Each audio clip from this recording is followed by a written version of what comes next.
Here's another great one. It's as simple as this. Most people, it's just 10 letters, but it's really powerful. First, we humans feel safer in numbers.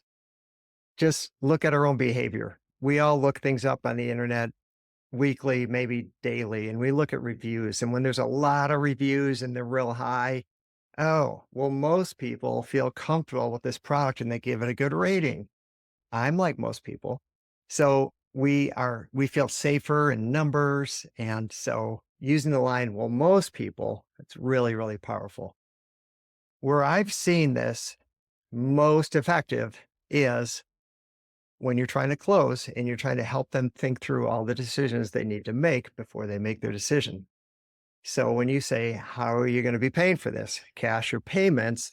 If there's ever a pause, most people do payments. Let me offer you a couple payment plans and see what's easier for you.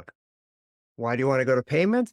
Because it's easier to make a 3-number decision than it is a 5-number decision, right?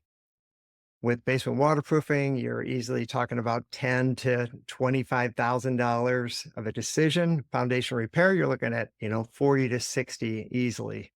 You always want to get to payments, and most people, if there's ever a pause, try to steer people. Most people are doing this. It's a really effective way to guide people in their decision.